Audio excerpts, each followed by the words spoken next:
Okay guys, nag-report yung oiler natin, meron daw problema yung reaper, so may alarma. Umalarma pa yung DOS, no? Pero yung DOS na yan yung naka-standby ngayon, no? So yan yung kinambyo natin nung nakaraan. Puntirin natin agad, manual yan, no? So matik. Babasahin natin yung manual. At syempre, ako, titirahin ko na agad kung nasan yung alarma. So yan yung trigger sa alarma natin. Is yung 28X dapat mag-open yan para hindi umilaw yung abnormal, no? So ibig sabihin hindi nag-open yung 28X, hindi siya na-energize. So hanapin natin kung ano yung magpapa-energize sa coil ng 28X. Basic lang, no? So ayan yung 28X mo. Yung nakakouple sa kanya is high pressure switch, no? High pressure switch yan, tapos merong isa, yung SEB1, no? So SEB1 na yan is isa ring relay, so switch din yan. So yung nandyan is yung ano niya na, normally open na switch, no? So hanapin natin yung trigger dyan sa SEB1 na yan, which is yung coil niya na agad, no? Direct na siya agad doon. So meron siyang fuse, chinek din natin yung fuse pero hindi ko na pinakita, no? Para mabilis. So ayun, punta tayo sa reaper, at nandito yung reaper natin, at ayun nga may alarma yung crankcase niya, abnormal, so yung heater yon. So titingnan natin yung actual na circuit, no? So ayan, yan yung 28X, yung relay na yan. So hindi siya nakailaw, so sabihin hindi talaga siya naka-energize, no? So dapat i-energize yan eh. Ayun, pag nagtutroubleshoot pala tayo, no, wag na yung masyadong laliman, no? Kung hindi naman malalim yung problema, kung ano lang yung pinaka-basic, yun lang, alam nyo naman na yan eh. So ayun nga, balik tayo sa manual, titingnan natin. So yan, may naka-broken line, ibig sabihin wala yan sa loob ng board, no? So hanapin natin kung nasan yan.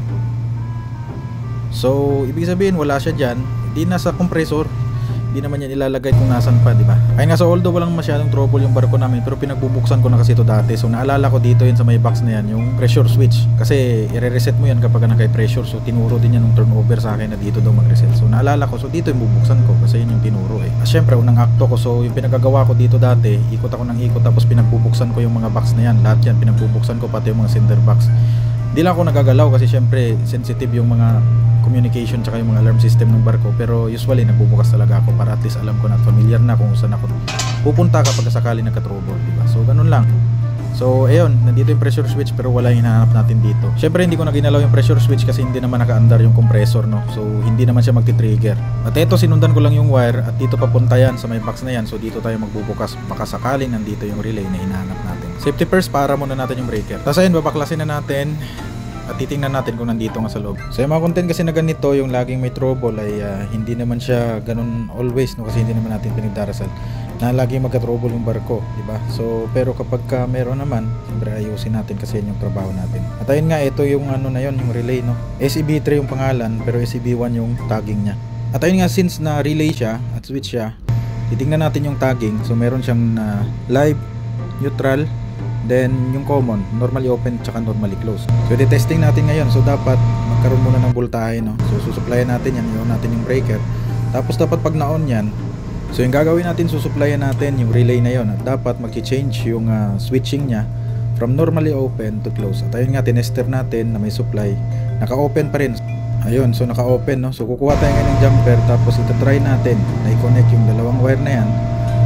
Kasi dapat magko-close siya. Kapag nag-close yan, magkakasupply ngayon yung relay natin at mawawala dapat yung alarma.